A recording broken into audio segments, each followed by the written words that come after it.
É o painel sobre melhoria de processos, e a gente tem 3 apresentações aqui. A primeira apresentação, eu já vou chamar, é do Roberto Nunes Mourão, do Banco do Brasil. Ele é cientista de dados, tem bastante experiência na indústria bancária, atua no Banco do Brasil como mentor de times ágeis, prestando apoio no aprimoramento de soluções, usando técnicas de desenvolvimento orientado a dados. Tá? Ele é mestrando em computação aplicada aqui no UNB, e ele vai falar sobre previsão de estouro de tempo de espera em filas bancárias da Caixa. Tá bom?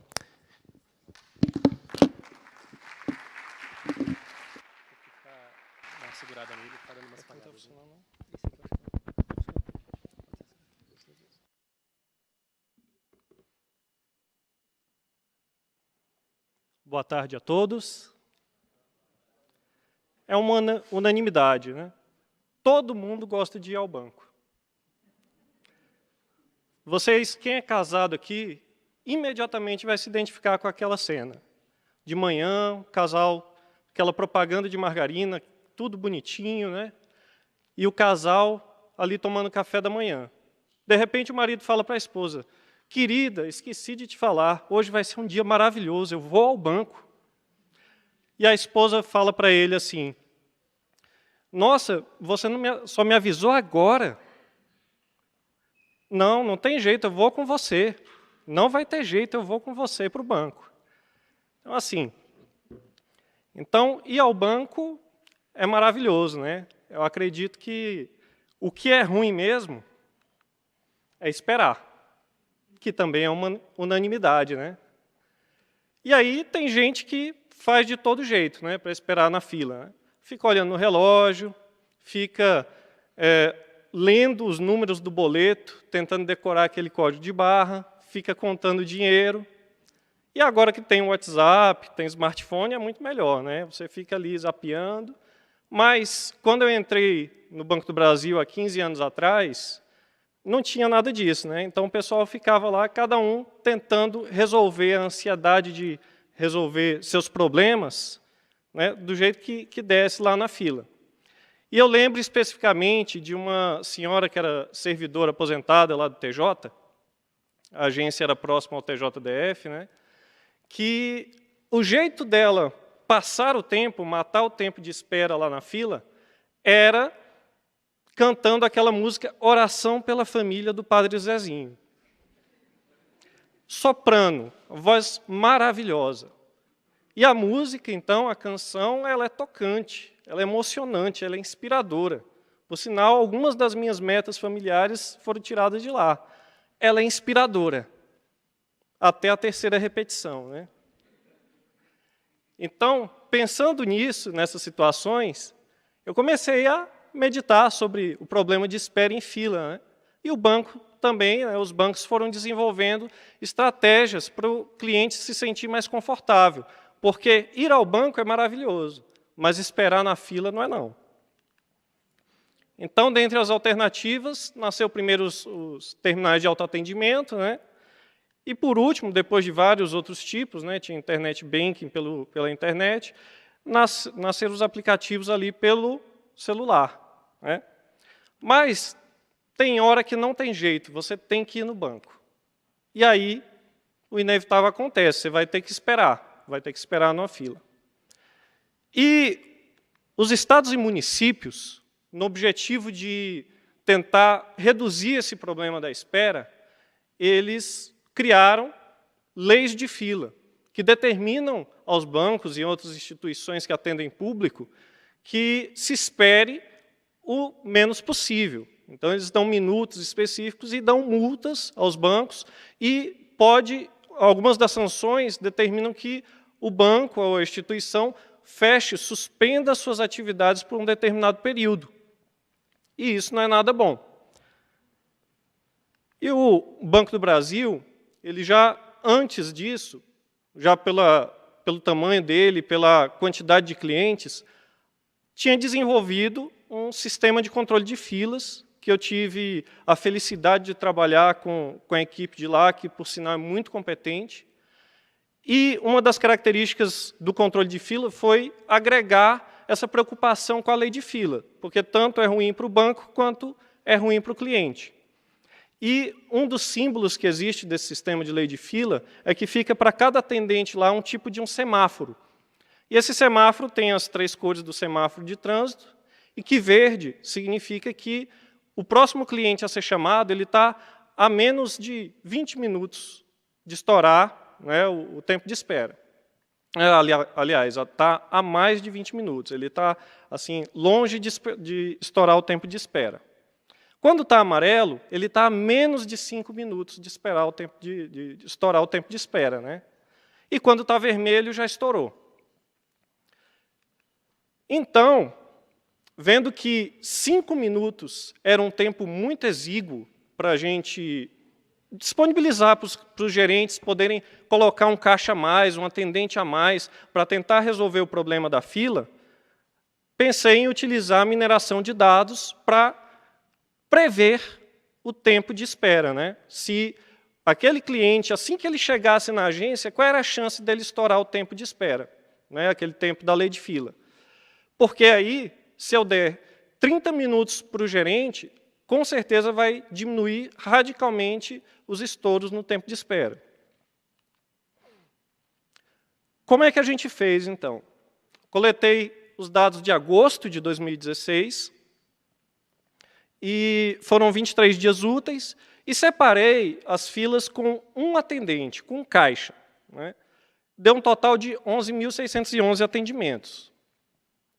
Selecionei alguns atributos que eram oriundos da teoria de filas, que vem da pesquisa operacional, e alguns outros trabalhos que encontrei e dados que já existiam nesse sistema. Por exemplo, o tamanho da fila é importantíssimo, né? Com certeza. Mas tem também o fator de utilização, que é um percentual de o quanto os atendentes estão ocupados naquele momento.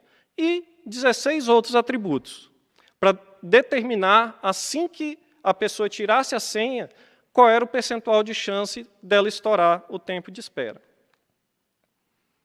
E a teoria de filas, ela existe, né? Existe já há bastante tempo a teoria de filas da pesquisa operacional, que ela se preocupa exatamente com isso. A ideia era pegar uma fórmula, um resultado da teoria de filas, que te dá um percentual de chance de estouro. Mas também a mineração de dados ela tem alcançado bons resultados em outras áreas. Então, resolvi comparar as duas soluções para ver qual era que ganhava, né? Qual era que tinha o melhor resultado. Então, daqueles 11.000 atendimentos, eu peguei mais de 9.000 para fazer a parte de treinamento da mineração de dados. Esse treinamento da mineração de dados, ela prepara o modelo.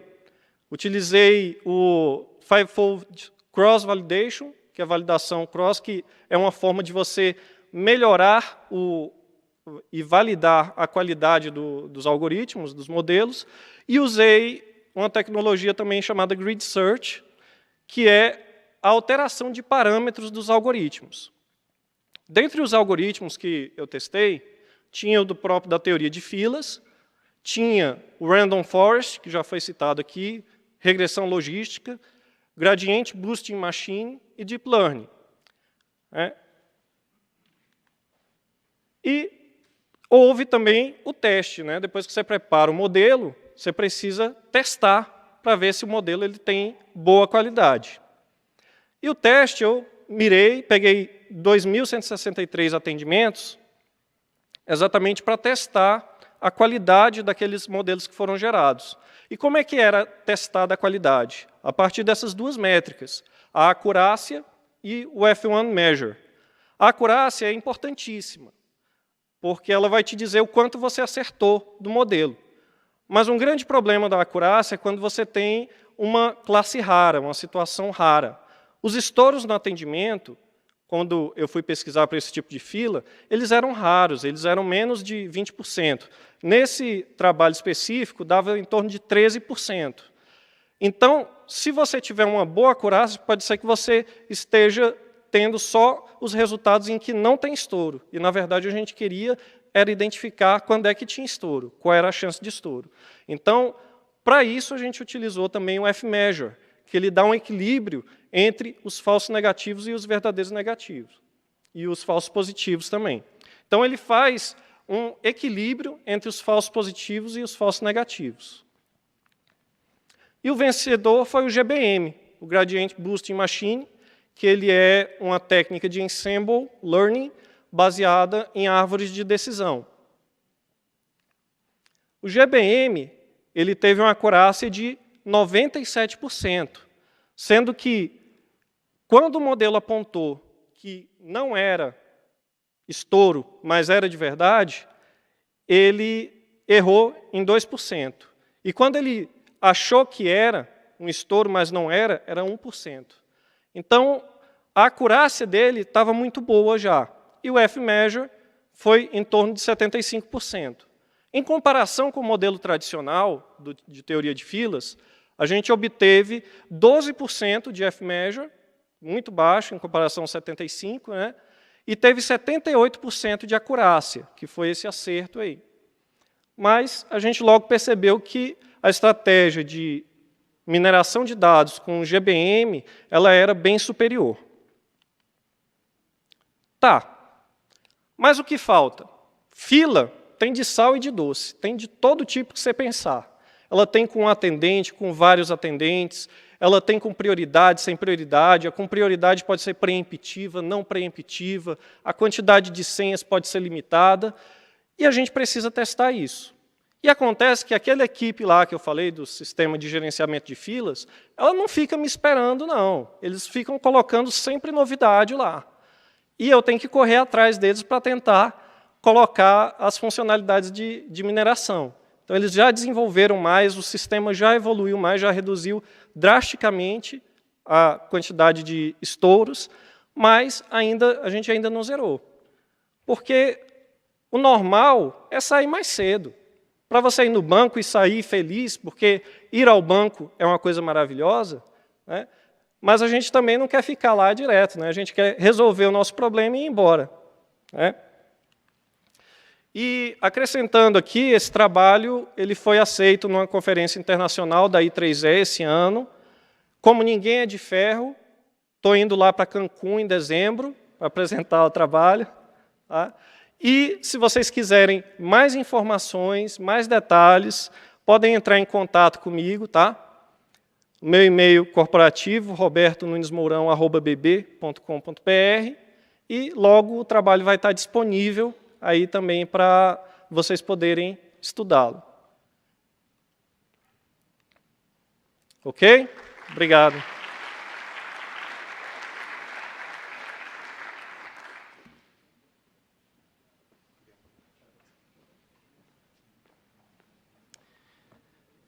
O próximo palestrante, ele é doutor em Ciência da Computação pela Federal do Rio Grande do Sul, pesquisador em Ciência de Dados, ele é professor adjunto na Unipampa, e lá na Unipampa ele já foi assessor especial da reitoria, com a atribuição de analisar dados institucionais para subsidiar o aprimoramento da gestão acadêmica. Então, peço que suba ao palco Sandro da Silva Camargo.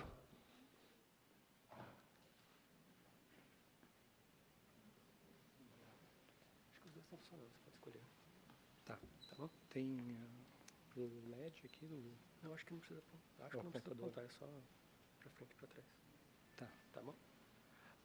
Boa tarde a todos, então, pessoal.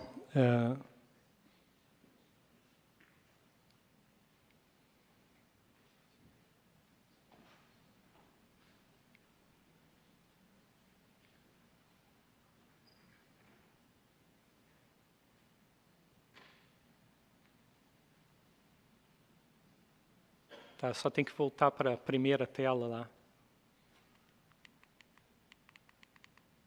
Tá, perfeito, obrigado. Bom, pessoal, então, como já foi falado, aí, meu nome é Sandro Camargo e eu vou falar sobre um processo aí de detecção de padrões de evasão e retenção de discentes na Universidade Federal do Pampa. Então, primeiro, contextualizar o que é a Universidade Federal do Pampa. Ela é uma universidade federal nova, criada no programa de expansão das universidades federais, que ocorreu na década passada. E, então, a gente tem pouco mais de 10 anos de criação. A gente é uma universidade interiorizada, a gente está localizado na fronteira do Uruguai e um pedaço da fronteira com a Argentina, numa região com desenvolvimento econômico um pouco atrasado, uma região que não é industrializada e que basicamente vive de agricultura e pecuária. Temos 10 campi, cada um dos nossos campi é temático, temos um campus de engenharia, um campus de ciências da saúde e assim sucessivamente. E um dos grandes problemas que a gente tem lá é uma altíssima taxa de evasão, que tem girado em torno de 24% de evasão ao ano, enquanto a média das universidades federais no Brasil é algo em torno de 10%, 11% de evasão ao ano, e das universidades privadas é pouco superior a 20%, a gente acaba tendo um problema muito grande de evasão, problema que é maior, inclusive, que a grande maioria das universidades privadas. E é sobre esse foco aí que a gente quis atuar com esse trabalho. Para se ter uma ideia do que representam esses 24% de evasão, a cada 4 alunos que finalizam um ano acadêmico, um deles simplesmente não volta para o ano seguinte. Esse é o tamanho da perda anual que a gente tem com o fenômeno evasão. E, além disso, a gente acaba tendo uma taxa de conclusão de graduação próxima a 20%, ou seja, de cada 100 estudantes que entram na universidade, apenas em torno de 20, em média 20, acabam se formando. Claro que a gente tem peculiaridades, alguns cursos formam mais, outros menos, mas são esses 2 grandes fatores que motivaram o nosso estudo. Bom, aliado a isso, a gente vem vivendo nos últimos anos uma crise muito forte aí, que a gestão da universidade encontrou nessa crise uma oportunidade de melhorar suas atividades. Então, o que a universidade procurou melhorar? Primeiramente, buscar a eficiência dos gastos. Então, se criou uma comissão permanente de controle e eficiência dos gastos, procurando verificar para as maiores despesas da universidade o que se poderia cortar naquelas despesas. E também um outro foco seria a maximização de receitas para a universidade. E como fazer isso? Aprendendo com os dados. Então, a gente tinha um histórico de 10 anos da nossa atividade e a gente resolveu olhar para esses dados e perguntar o que esses dados podem nos explicar a respeito daquela evasão e daquela baixa taxa de conclusão de cursos. Quem faria isso? Um analista de dados. Então, a gestão se organizou e decidiu definir um analista de dados para trabalhar em cima desses dados e ver o que ele poderia tirar de informação e de conhecimento desse histórico. Então, como que a gente pretendia aumentar as receitas? As universidades federais, elas recebem verba através do MEC, que ele define uma matriz chamada matriz OCC, que é o orçamento, custeio e capital. Essa matriz ela tem diversas variáveis, dentre as quais a universidade pode mexer quantidade de ingressantes e quantidade de concluintes. Então, a quantidade de concluintes ela precisa ser próxima à quantidade de ingressantes para que a universidade receba uma maior parcela desse orçamento do MEC. E a gente estava muito longe disso. Então, o objetivo de todo esse trabalho que a gente tenta fazer aí é reduzir a evasão da universidade e o resultado desejado, maximizar a quantidade de alunos concluintes nos cursos e, em consequência, aumentar o orçamento da universidade. Então, para se ter uma ideia em números aí do que seriam os cenários dentro da Unipampa, analisando de 2006 a 2014. Então, a gente aí, pressupondo que todo aluno que entra na universidade, ou ele se forma, ou ele ainda continua dentro da universidade, dentro do tempo que ele tem para concluir o curso superior, a gente teria aí que a universidade já teria mais de 25 mil alunos ingressantes, teria formado pouco mais de 12 mil e teria próximo de 13.500 alunos regulares. E simplesmente a gente trabalharia com essas duas hipóteses, ou ele ainda é aluno ou ele se formou. O cenário real que a gente tem. Já ingressaram na universidade mais de 27 mil alunos, e vejam que a gente conseguiu formar nesse tempo. Pouco mais de 3 mil alunos, quando desejado seria algo em torno de 12 mil. E também temos menos alunos regulares do que a nossa infraestrutura permitiria. Então, há uma diferença aí de 12 mil alunos. E que diferença é essa? Os alunos que evadiram da universidade antes de concluírem o seu curso superior. Transformando isso em percentuais, a gente teve 7% mais de ingressantes do que deveria ter. Por que isso? Porque a partir do momento que um aluno evade, fica uma vaga ociosa e a universidade abre outros editais para tentar incluir novos alunos para ocupar essas vagas ociosas. Em termos de alunos formados, nós formamos 73% a menos do que deveríamos ter formado. E isso aí é uma grande preocupação. Em termos de alunos regulares, a gente tem 14% a menos de alunos que a nossa infraestrutura permitiria. Então, colocando isso aí na forma de um gráfico, a gente tem aí a linha azul mostrando a quantidade de alunos que ingressaram na universidade, a linha vermelha é a quantidade de alunos evadidos e a linha verde é a quantidade de alunos formados. Vejam que, à medida que a gente aumenta a quantidade de alunos ingressando na universidade, através da criação de novos cursos, a quantidade de alunos evadidos, ela aumenta proporcionalmente. Então, isso é um grande problema. Significa que quanto mais vagas a gente abre, a gente proporcionalmente tem uma maior evasão também nesse contexto. A gente coloca aí também a ideia de ter o que seria os números aceitáveis. Supondo que um aluno entrou em 2006, o curso que ele está fazendo demoraria 4 ou 5 anos, então a ideia é que a gente teria mais ou menos o ideal de alunos formados seria essa linha aqui, e vejam onde a gente está. Então, isso aí mostra o quanto a gente está formando menos do que desejaria. E a quantidade de alunos evadidos, o aceitável seria a gente ter em torno de 10% de evasão, está muito longe do que efetivamente ocorre na prática lá com a gente. Então, o que a gente utilizou de técnicas para trabalhar em cima desses problemas?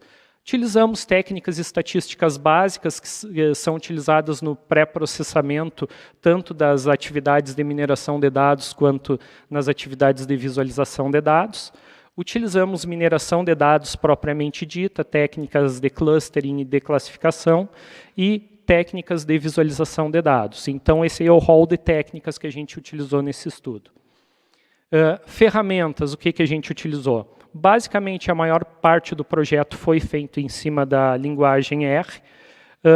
Alguns pacotes adicionais foram utilizados, tais como o Stats, que tem as funcionalidades básicas de estatística, o RPart para criar árvores de decisão, o Cluster R para criar clusters em cima dos nossos dados, e o NNet, que é para criar redes neurais para a gente aplicar tanto em tarefas de regressão quanto em tarefas de classificação. A gente utilizou também a ferramenta Weka em algumas partes do projeto. A Weka, creio que a maioria de vocês já teve algum tipo de contato, é uma ferramenta que tem uma quantidade enorme de algoritmos disponíveis também, só que ela é um pouco mais fechada. A gente utilizou também a biblioteca de visualização de dados D3, Data Driven Documents, e utilizamos também algumas ferramentas do Google Charts. Bom, para fazer esse estudo, então, falamos do problema, falamos das técnicas que utilizamos, das ferramentas e os resultados. Então, basicamente, o que a gente tem nesse contexto aí é que, olhando para o histórico da universidade, a grande fonte de dados que nós tínhamos, além dos dados convencionais, nome do aluno, cidade de origem, sexo, a gente resolveu se deter em cima dos dados do histórico acadêmico de cada aluno. Então, a gente teve já nesse período, mais de 27 mil alunos. Alguns alunos acabam fazendo 5, 6 disciplinas, evadem. Os alunos que se formam fazem 50 disciplinas. Então, aí a gente tinha uma quantidade muito grande de dados de desempenho acadêmico desses alunos. E, basicamente, o que a gente tem é isso aí. É o histórico escolar do aluno, o curso que ele ingressou, as disciplinas que ele concluiu ou não, e o resultado, se foi aprovado, reprovado por nota, reprovado por frequência, qual nota tirou na disciplina.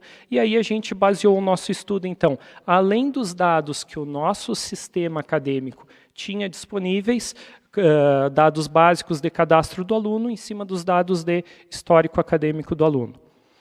E aí a gente aplicou técnicas de classificação e começou a chegar em alguns padrões. Inicialmente, a gente tentou encontrar padrões em cima de todos os dados dos alunos da instituição e a gente acabou não tendo resultados tão eficientes. A gente não conseguia ter padrões claros de desempenho de alunos que os levassem a evadir da instituição. Quando a gente mudou o foco e começou a trabalhar dentro da unidade experimental como sendo o curso que o aluno estava fazendo, a gente começou a ter resultados muito interessantes. Então, aí é um exemplo de um curso de engenharia de computação. O aluno que está no seu primeiro semestre e que tira uma nota inferior, igual ou inferior a 2,4 na disciplina de geometria analítica, ele vai evadir do curso. Tá? Então, esse exemplo aí é uma regra que ela se aplicou a 60... tínhamos 60 alunos que cairiam dentro dessa regra e apenas 7 desses alunos não obedeceram à regra. Então, essa regra aí, ela mostra uma precisão de 88% e é uma regra que dentro desse curso, com um histórico de desempenho de 400 alunos, ela se aplica em 60 dos alunos que a gente trabalhou. Então, é uma regra que, para a gente, ela começou a explicar muito dos pontos críticos das disciplinas que faziam os alunos evadir. Uma outra regra também do curso de Engenharia de Computação, uma outra disciplina do primeiro semestre, o aluno que tira nota igual ou inferior a 3,5 nessa disciplina, e anos cursados, ele tem até 1 ano, ou seja, ele acaba fazendo essa disciplina, pode tentar fazer ela até 3 vezes nesse período, ele abandona com uma precisão de 86%. E uma outra regra um pouquinho mais complexa que a gente encontrou aí também para o mesmo curso, envolve algumas outras disciplinas, de algoritmos e programação e dados de ingresso do aluno, quando que ele ingressou, a forma de ingresso que ele teve na instituição. Então, esses resultados aí, eles começaram a nos mostrar onde que estavam os pontos falhos no processo de formação dos alunos em cada um dos cursos da instituição.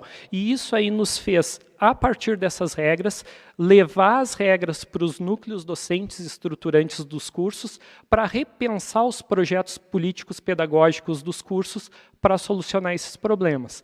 Também foram feitas ações de monitoria, por exemplo, incentivando os alunos com dificuldades nessas disciplinas a participar das monitorias e por aí a gente começou a tentar otimizar o processo de formação dos nossos alunos.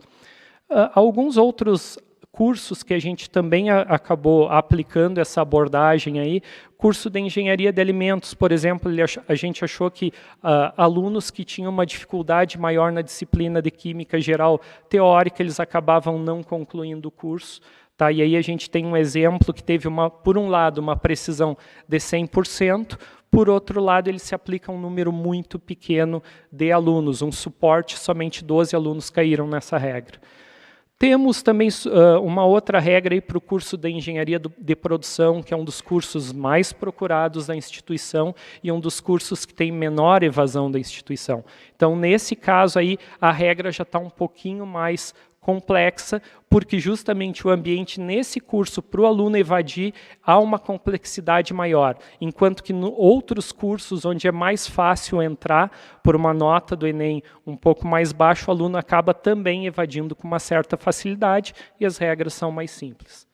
E um outro exemplo aí de curso de Engenharia Química, que também já está levando nesse caso, em consideração uma determinada disciplina em um ano de ingresso do aluno, que é uma regra que se aplicou para os alunos que ingressaram na instituição antes de 2011. Então, esse aí mostra um caso bem claro, onde a instituição melhorou a sua infraestrutura. No ano de 2011, a instituição se mudou de uma sede provisória para uma sede definitiva, com uma maior infraestrutura, e os resultados foram melhores.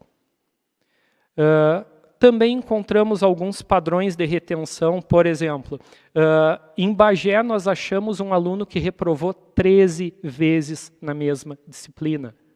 O curso do aluno é um curso de 4 anos. O aluno ficou 6 anos e meio fazendo a mesma disciplina sem conseguir ser aprovado, e a instituição nunca percebeu isso. Tá? Então, é um outro exemplo de casos que a gente encontrou, algumas aberrações desse tipo. O aluno ele poderia ter ganho um diploma de curso superior daquela disciplina pelo tempo que ele ficou fazendo a disciplina, né? Um diploma de Física 2 ele poderia ter ganho. E a gente teve casos lá também no mesmo campus em Bagé, de alunos com 12 reprovações, com 11 reprovações, com 10 reprovações, 9 reprovações, ou seja, esses números extremos de reprovações na mesma disciplina acontecem no mesmo campus. 8 reprovações, aqui temos 2 campos, Bagé e Alegrete. O que eles têm de peculiares são cursos da área de engenharia. Quais as disciplinas que os alunos reprovam tantas vezes? Cálculo, física e geometria. Tá? Então, foram coisas aí que, em 10 anos da instituição, ninguém tinha chegado a discutir os problemas nesse patamar, e nós chegamos e mostramos claramente onde estavam os pontos falhos. Depois a gente tem casos de 7 reprovações, 6, e aí começam, dos nossos 10 campi, começam a aparecer outros campi nesse contexto aí de várias reprovações. Também estudamos muito as transferências de alunos entre cursos. Por exemplo, o aluno ele tenta ingressar no curso que é mais fácil, por exemplo, uma licenciatura, e aí ele ingressa na licenciatura e no final do seu primeiro semestre ele pede para migrar para uma engenharia. Então a gente fez aí essa ferramenta do Ed Bundle aí, que ele mostra os 64 cursos da instituição. E dentro desses 64 cursos, aqui estão o campus Alegrete, o campus Bagé, o campus Caçapava do Sul. E aí, quando a gente para com o mouse em cima de um determinado curso, ele enfatiza, todas as linhas estão em azuis, mas quando a gente para em cima de um determinado curso, ele mostra linhas em vermelho ou em verde. O que acontece quando aparece uma linha em vermelho? Que outro curso tirou o aluno do curso que está em ênfase aí. Nesse caso, é o curso de Engenharia de Alimentos, a gente percebe que ele perde aluno para todo mundo, certo? Um outro caso, um curso de Engenharia de Produção. Então, vejam a diferença aí do gráfico. Ó. Quando aparece o curso de Engenharia de Produção, a gente tem vários cursos em verde. Quer dizer o quê? O curso de Engenharia de Produção, ele puxa aluno dos outros cursos. Os cursos que estão em vermelho, aí, eles acabam tirando alunos da Engenharia de Produção. Então, o curso de Engenharia de Produção, ele tira alunos da maioria dos outros cursos do campus Bagé, mas acaba perdendo alunos para outros campos da instituição. E aí, essa figura aí, ela é uma figura, um gráfico interativo que a gente pode navegar e entender melhor o que está acontecendo ali. E aqui é o mesmo gráfico, só um pouquinho mais enfatizado, para vocês verem as ligações ali que indicam as transferências dos alunos. A gente também aplicou nesse contexto aí análise de redes sociais para estudar essa migração de alunos entre cursos. Aqui a origem dos ingressantes, dá para ver que no ano de 2015 a universidade recebeu alunos de quase todo o país, e isso aí tem muitos dados que a gente ainda não coletou, que podem ser utilizados em processos futuros de mineração de dados. Aqui temos 2 campos diferentes da instituição, campus Uruguaiana, que é da área da saúde, que praticamente pega alunos de todo o país e de quase todo o estado do Rio Grande do Sul, e alunos do campus de Jaguarão, que é um campus de licenciaturas, que praticamente atende alunos locais e, eventualmente, uma certa concentração de alunos de São Paulo. Estudamos também a evasão por curso, aí eu tenho todos os cursos na instituição. Quanto mais está tendendo para vermelho, maior é a evasão no curso, quando mais está tendendo para verde, menor é a evasão. Então, com uma única figura, a gente consegue entender, contextualizar os cursos da instituição e ver onde estão os maiores e menores problemas. E também a gente pode fazer essa análise, também utilizando a ferramenta de heatmap, para um curso e verificar quais são os melhores alunos do curso, quais são os alunos que estão tendo mais dificuldades nas disciplinas, para dar um atendimento especial para esses alunos, encaminhá-los para um atendimento especial. Então, conclusões aí. Data Science depende de um comprometimento da alta gestão. Quando eu levei essa ideia de projeto para a alta gestão da universidade, a alta gestão da universidade me perguntou: o que tu precisa de recurso, quanto tempo tu precisa dedicar, assinou e diz: toca adiante o projeto. Virou um projeto institucional numa conversa de 5 minutos. Então o projeto andou. Gestão de recurso público hoje em dia não admite processo decisório baseado em tentativa e erro.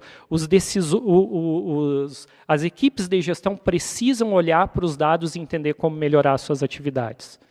E, por fim, é possível efetivamente a gente predizer a evasão de alunos da instituição de ensino superior, e isso aí é mais importante ainda dentro das instituições federais, onde todos pagam para que aquele aluno esteja estudando. Finalizando aí, 2 pensamentos que eu acho muito interessantes do Edward Deming. Sem dados, você é apenas uma outra pessoa com uma opinião. Tá? E, por fim, aí, que esse aí eu vim a conhecer ontem, finalizando a apresentação, a frase muito conhecida pelos americanos, "In God we trust", mas todos os outros precisam me trazer dados. Obrigado pela atenção, pessoal.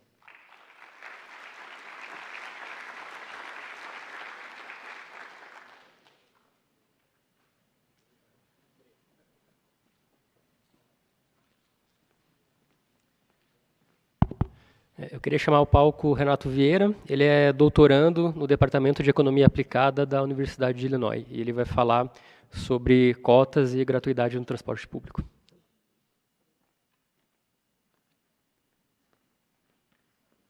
Bom, primeiramente, boa tarde a todos.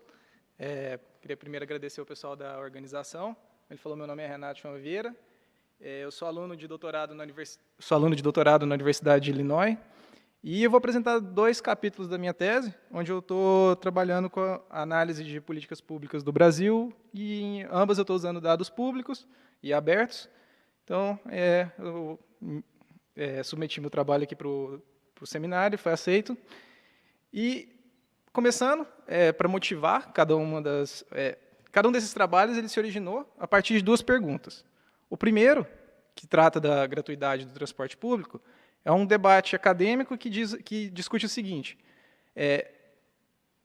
subsidiar a tarifa de transporte público pode ser utilizado para reduzir os problemas associados ao uso de carro. Se você reduz o preço do transporte público, algumas pessoas migram do carro para o transporte público, então você tem menos congestionamento e poluição. Então, eu resolvi testar essa questão, e o segundo trabalho é sobre o argumento de que cotas sem critério racial também são capazes de ajudar os alunos negros a entrarem na universidade. E, já adiantando os resultados aqui, no primeiro caso, eu vou mostrar que não, a questão do transporte público. Eu não vejo uma redução no uso de carro, ao menos no caso dos idosos, que é o que eu vou estar analisando, que recebem a gratuidade com 60 ou 65 anos. Você tem um aumento no uso de transporte público, uma redução das viagens a pé, e eu não observo nenhuma variação no uso de carro. No caso das cotas, eu vou analisar as políticas que foram implementadas entre 2004 e 2012, e eu vou mostrar aqui, também não houve uma variação do total de alunos negros nas universidades que colocaram cotas sem critério racial. A variação foi igual à das universidades que não tiveram programa nenhum de ação afirmativa.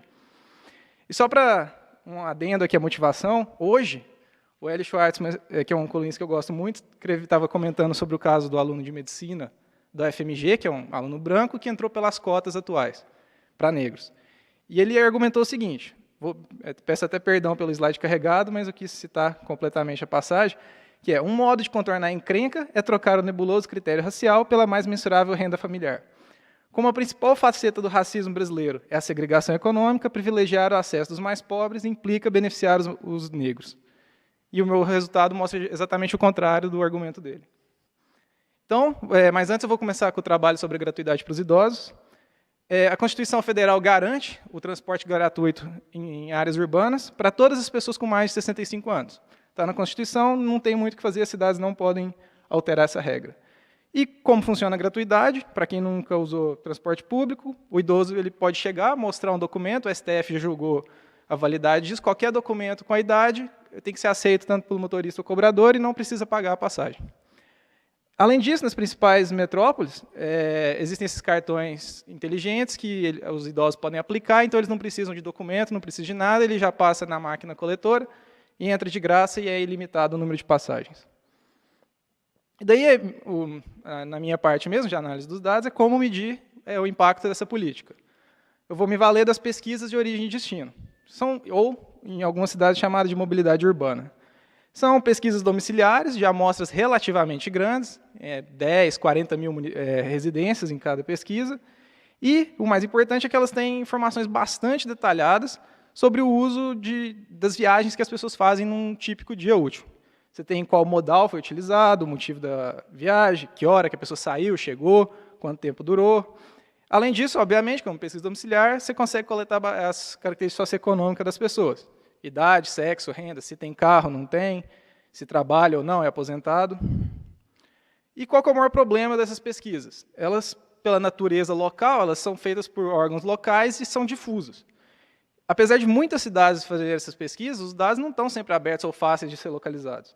Eu fiz aqui um levantamento rápido das principais cidades brasileiras que eu sei que fizeram essas pesquisas, e eu mostro ali que São Paulo e Belo Horizonte são os casos em que o dado é aberto. Você põe no Google, pesquisa origem e destino para essa cidade, em uma página você pode baixar os dados, microdados, com dicionário, com tudo.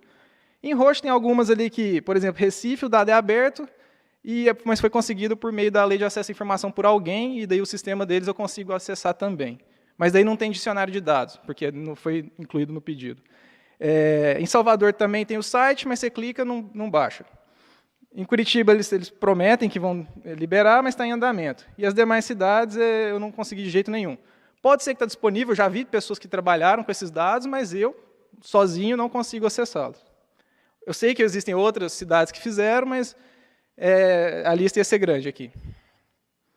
E daí qual que vai ser a minha análise? É um método conhecido como regressão de descontinuidade, que o coração da análise é o seguinte: tem uma relação entre a idade das pessoas e o comportamento de transporte. Normalmente, quanto mais velha a pessoa, menos viagens elas fazem na média. Então, esses dois gráficos estão mostrando o quê? No eixo Y, você tem a média de viagens por idade. Para cada pontinho, tem mais ou menos 1.000 pessoas. Então, é uma média relativamente robusta. E no eixo X, a distância para a idade de gratuidade. Então, você vê que, quanto mais velha a pessoa, cada vez vai fazendo menos viagem, numa função bem comportada, contínua. E se você olhar no caso do transporte público, desculpa, eu esqueci de ressaltar, esses dados aqui são de São Paulo e Belo Horizonte, que é o que eu consigo os dados detalhados e abertos. O transporte público também faz menos viagens, mas chega ali na idade da gratuidade, tem um soluço nos dados, vai para cima, e eu vou dizer que isso é causado pela política de gratuidade. Esse é o meu estratégia de identificação, que a gente chama.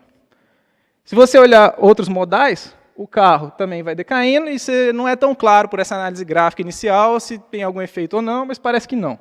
E a caminhada, você vê o soluço na direção contrária do transporte público para baixo. E daí, rodando a econometria, que é o modelo mais adequado, esses aqui são os principais resultados para calcular o tamanho daquele pulo. A regressão de descontinuidade nada mais é que a melhor régua para medir o tamanho daquela descontinuidade.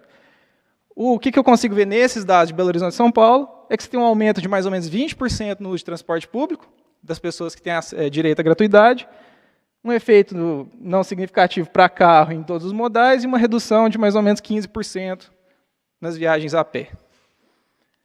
Qual que é o maior problema da análise, nesse caso? É que eu posso ter um problema de identificação, que essa gratuidade está associada com a idade de aposentadoria, de fila preferencial, estacionamento gratuito.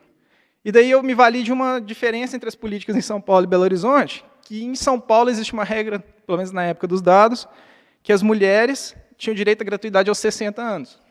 E em Belo Horizonte era só, de acordo com a Constituição Federal, 65. Então, eu vou comparar o que acontece aos 60 anos em Belo Horizonte e São Paulo. Se realmente existe alguma outra coisa acontecendo, eu vou capturar através dessa comparação. E o que o resultado mostra é que aquele aumento do transporte público só acontece em São Paulo, que é onde, de fato, tem gratuidade. Em Belo Horizonte, que não tem, só teria aposentadoria aos 60 anos, na verdade, você tem uma redução das viagens de transporte público. Então, se eu tenho algum viés, pelo menos o que esses dados indicam, é que meu resultado está viesado para zero.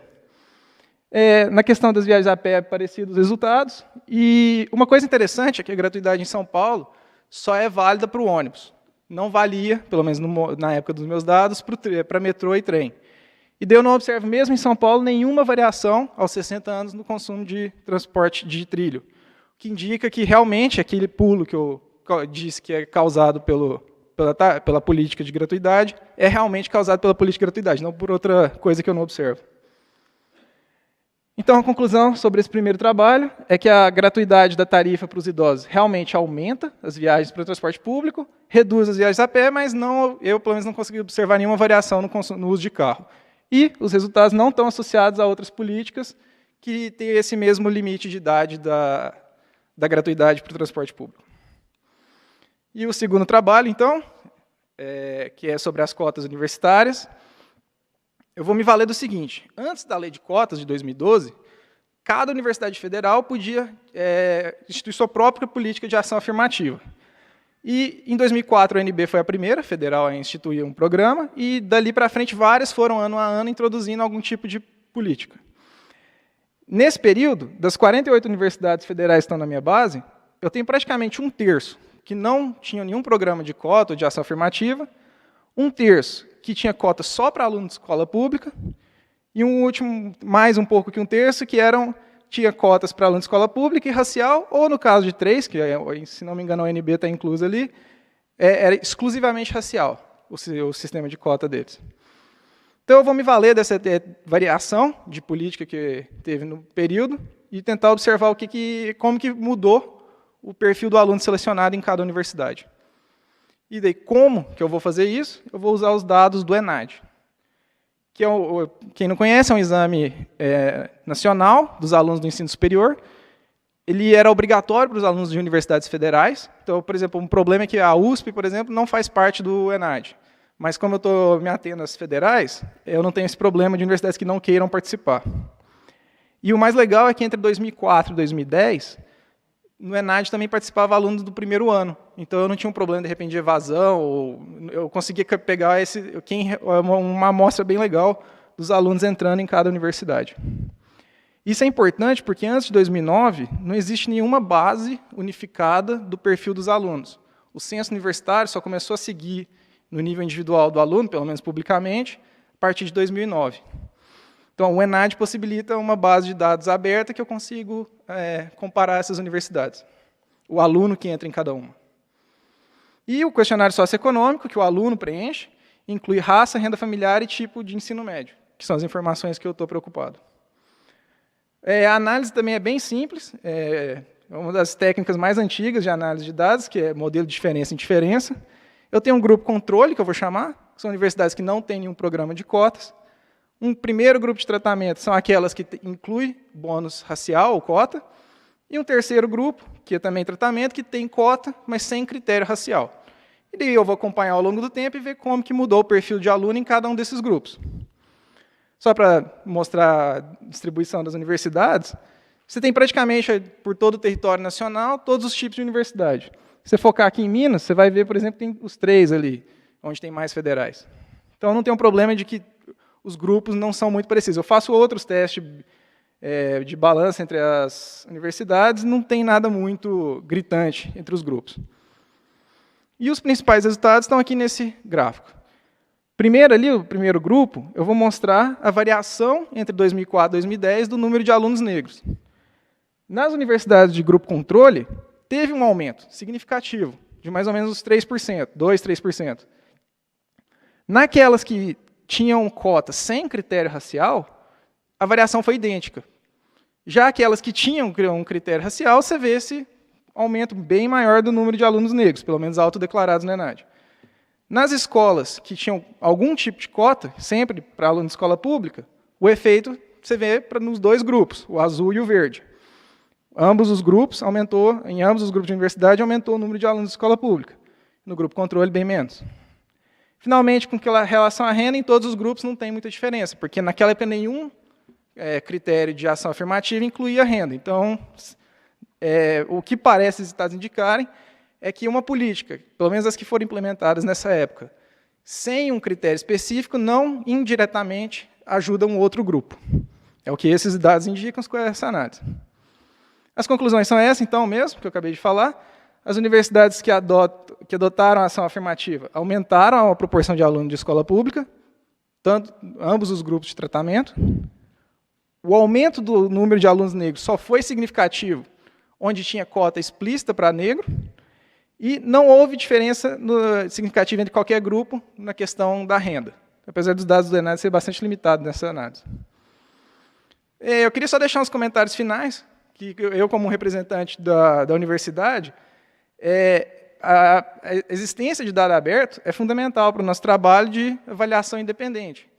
Eu não estou vinculado a nenhum órgão público, eu sou uma pessoa, um cidadão normal, que tenho conhecimento e acesso a essas ferramentas, e eu consigo baixar esses dados, fazer uma análise independente de partido, de chefe, de qualquer coisa, sobre qualquer política. A existência desses dados me permitem fazer isso. E, normalmente, uma coisa que é legal é que a gente consegue fazer análises que não são o objetivo inicial de uma base de dados. O ENAD não foi feito para comparar política de cotas. Mas, como ele tem uma amostra representativa dos alunos entrando em cada universidade, eu posso usar esse dado para fazer isso. E existem milhares de exemplos desse tipo. Então, eu queria agradecer a todos. E uma coisa que eu queria, quem quiser entrar em contato, tem meu e-mail e meu site. Não está totalmente pronto, mas toda a minha análise é aberta. Está no site, todos os scripts, foi tudo feito em R. Quem quiser baixar, se acha que dá para fazer melhor, se achar erro. O meu objetivo pessoal é que até o fim do meu doutorado, no ano que vem, vai estar tudo lá documentado e qualquer um pode ter acesso a isso. É isso aí, muito obrigado.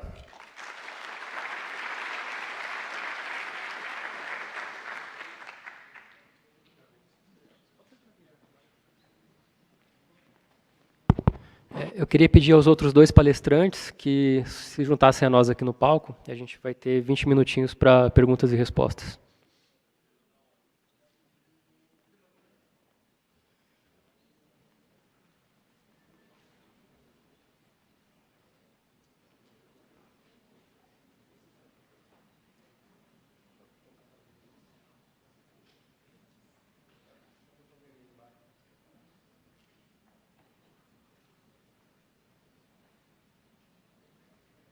Som.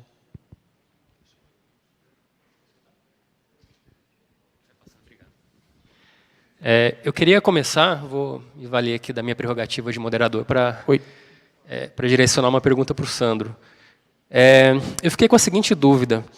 Você deu alguns números e a evasão na Unipampa é 24%.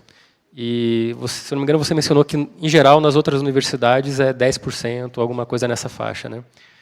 Eu fiquei me perguntando o seguinte, e se o problema for níveis de exigência diferentes em diferentes universidades?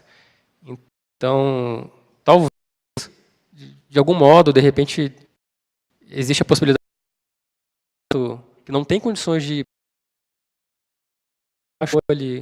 ou é uma possibilidade muito insana e nem vale a pena ser considerada? Não, eu acho que é uma pergunta válida, sem dúvida.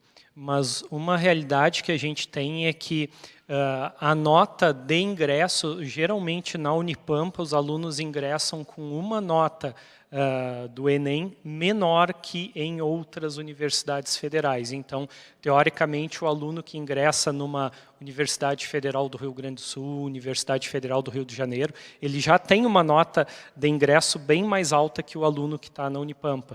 Então, eu acho que a gente acaba recebendo um perfil de aluno que realmente ele é diferente dos perfis de alunos de outras federais. Mas, sem dúvida, isso aí justifica um aprofundamento desse estudo, talvez até por parte do próprio MEC, buscando correlacionar notas de ingresso com nível de evasão das instituições. E eu tenho uma pergunta para o Roberto também. Eu fiquei curioso para saber um pouquinho mais sobre os tais modelos tradicionais de fila. São aqueles modelos de sobrevivência e duração que o pessoal usa em medicina ou não tem nada a ver com aquilo? Não? E esses modelos de sobrevivência e duração não ajudariam? Porque eu fiquei pensando nisso. São aqueles modelos que o pessoal usa em pesquisa médica para tentar antecipar quanto mais tempo aquele paciente vai viver, né? Não dá para usar isso na previsão de estouro de fila? Dá para utilizar, a análise de sobrevivência, né, que você está mencionando, que é da estatística. É uma forma de modelar, sim.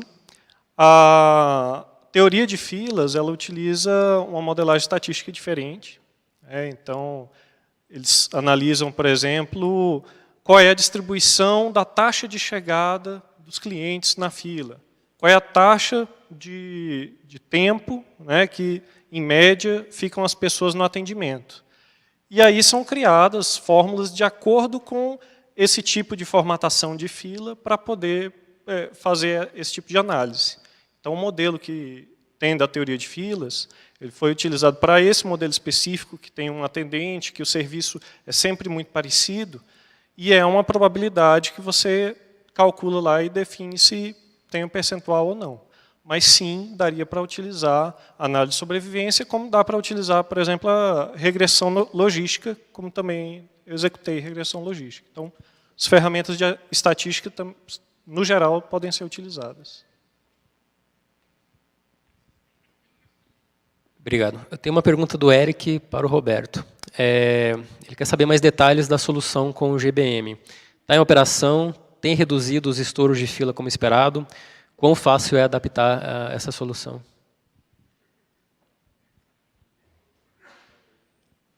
Olha, ainda não está implantado pela questão das filas. A fila que foi selecionada para o estudo, ela ser uma fila muito simples.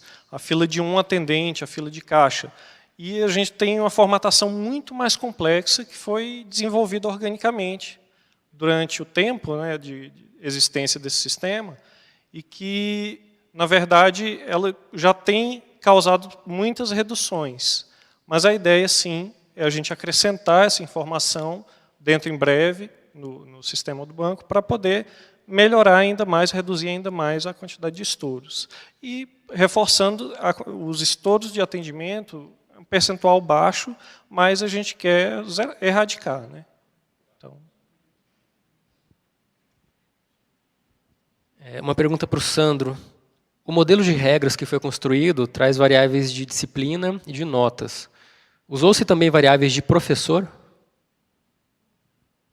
Não, nesse estudo que a gente foi feito, a gente acabou não utilizando variáveis de professor, porque isso aí iria criar uma complexidade muito grande no modelo que foi criado. A gente teria para cada disciplina, a gente teria que criar uma nova coluna no arquivo de entrada com o nome de todos os potenciais professores para cada disciplina. Então, o nosso arquivo de entrada, provavelmente, ele aumentaria muito em tamanho, mas o que poderia ser feito, e que foi um estudo que a gente ainda não teve tempo de fazer, seria analisar o comportamento de nível de aprovação de professor e disciplina e ver se efetivamente um ou outro professor obtém um nível maior ou menor de reprovação dentro daquela disciplina. E, além disso, a nossa ideia também é olhar nas disciplinas subsequentes, porque o aluno está aprovado em cálculo 1, a gente enxerga que não é suficiente para saber se ele aprendeu bem a disciplina. Agora, o importante é a gente analisar o comportamento dele em cálculo 2, porque pode o aluno passar em cálculo 1 sem saber nada e ficar reprovando diversas vezes lá no cálculo 2. Então, essa análise das disciplinas, quando elas são pré-requisitos de outra, ela também deve evoluir para a análise do desempenho na disciplina subsequente. Mas isso aí a gente acabou não fazendo, mas são estudos que estão planejados para serem executados. Tem uma pergunta do Tomás Barcelos para o Roberto. Os microdados do Enem permitem fazer uma análise semelhante sobre consequência das cotas e são dados censitários. Você pensou em usá-los? Por quê? Oi. Existem os dados do Enem, são abertos, mas eu não consigo, na base aberta, vincular o aluno que fez o Enem aonde ele entrou na universidade. Eu sei que é possível linkar essas bases tendo acesso à sala restrita do INEP, mas eu ainda não apliquei para esse processo.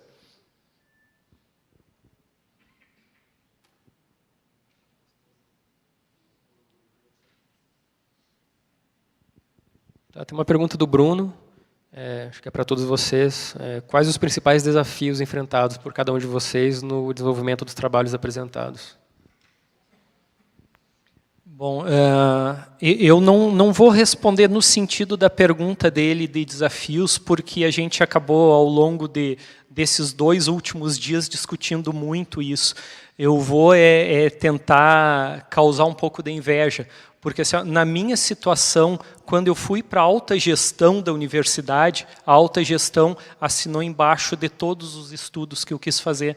E isso aí é algo que, pelo que a gente andou vendo nesses 2 últimos dias de discussão, é que geralmente há uma dificuldade em convencer os gestores da importância das nossas atividades.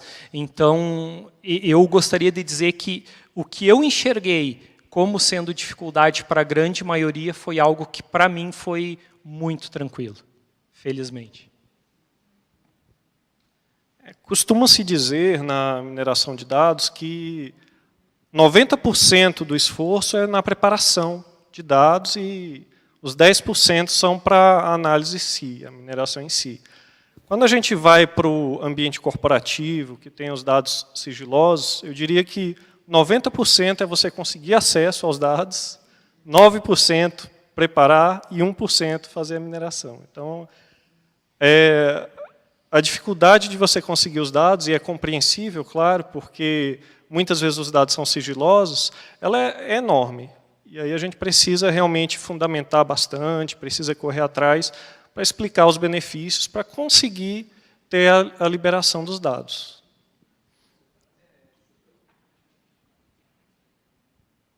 Eu vou somar os demais apresentadores. Acesso aos dados, em primeiro lugar. Eu dei o exemplo, a pesquisa do Rio de Janeiro, por exemplo, eu sei que existe, já vi trabalhos de pessoas que usaram esses dados, eu já passei mais de 2 meses mandando e-mail para organizador, para pessoal de secretaria e nunca consegui ter acesso a esses dados. Chegou um ponto eu desisti e foquei em São Paulo e Belo Horizonte. E depois, tendo acesso aos dados, é o que alguém já falou antes, que é a qualidade. Fico muito agradecido ao INEP por disponibilizar todos os dados do ENAD, mas, como já foi dito antes, a cada ano muda a estrutura do dado. Então, para o trabalho das cotas, eu tenho certeza que eu passei mais de 50% do tempo organizando a base para que cada ano fosse comparável com o seguinte. No ano, o jeito que uma pergunta é respondida é de um jeito, a ordem das questões muda, as opções que o aluno tem para responder. Então, é isso. É a organização dos dados e a disponibilidade dos mesmos.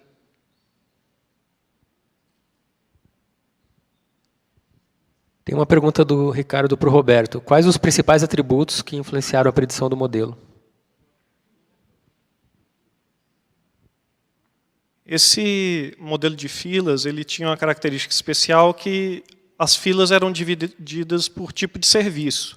Então, tinha fila que era mais focada em prioridade, atendimento prioritário, outra que era caixa rápido, o atendimento normal. Então, um dos principais atributos foi o tipo de serviço.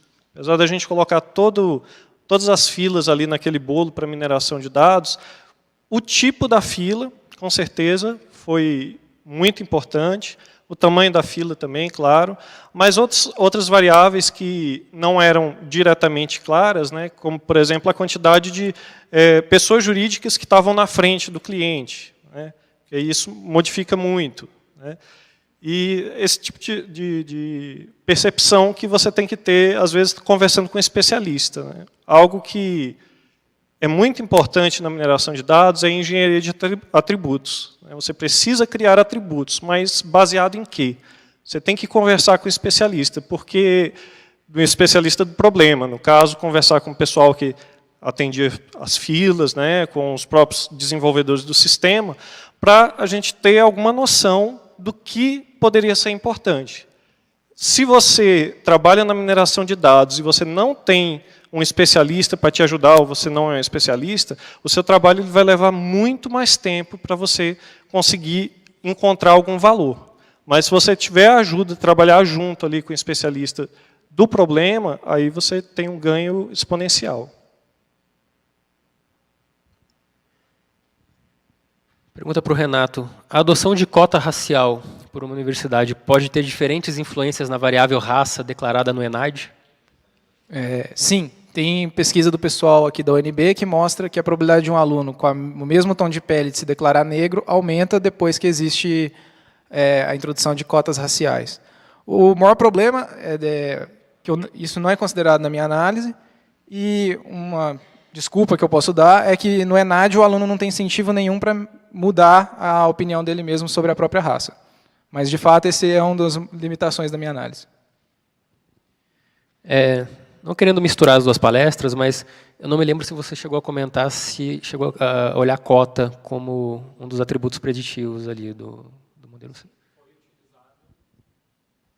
A gente utilizou a forma de ingresso do aluno na instituição, foi um dos atributos utilizados, mas se mostrou no resultado final como não sendo um atributo relevante para a evasão ou não do aluno. Então, a cota foi utilizada.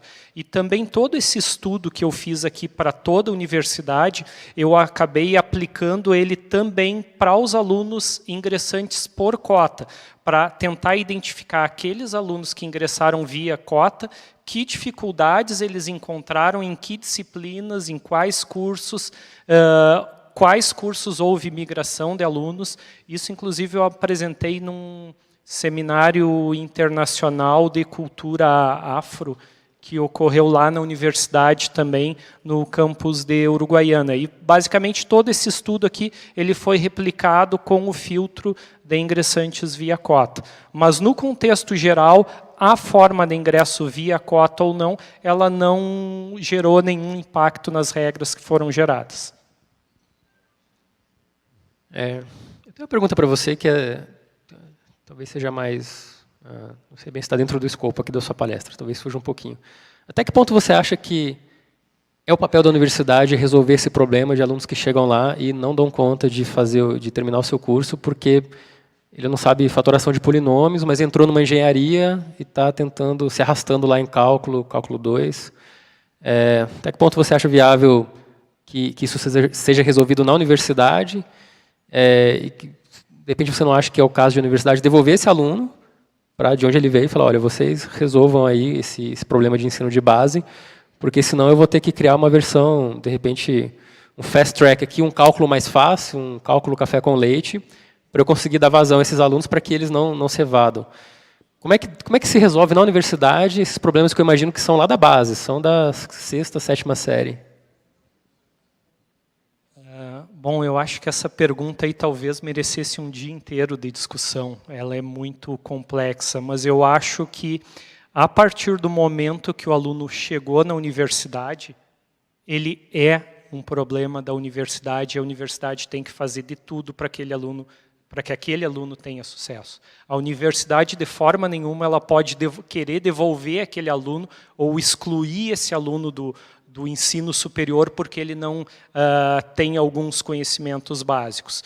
Então, dentro desse contexto que a gente assume que a gente recebeu o aluno e a gente vai fazer de tudo pelo sucesso dele, parte da universidade a necessidade de oferecer monitorias, fornecer grupos de estudo, fornecer outras formas, talvez cursos preliminares, criar um pré-cálculo, por exemplo, para que aqueles alunos que estão tendo dificuldade, que eles possam, dentro da própria universidade, resolver essas dificuldades que eles têm.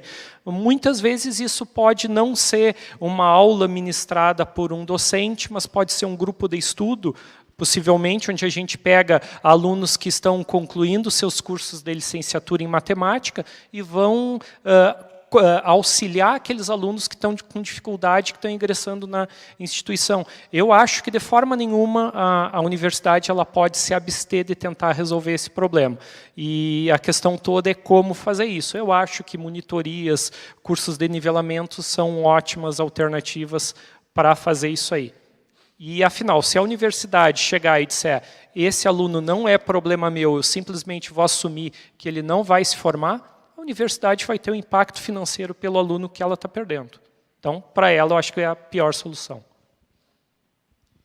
Obrigado. Mais perguntas? Não? Bom, então eu vou encerrar aqui. Agradeço os nossos palestrantes pelas apresentações e pelas respostas aqui. Obrigado, pessoal.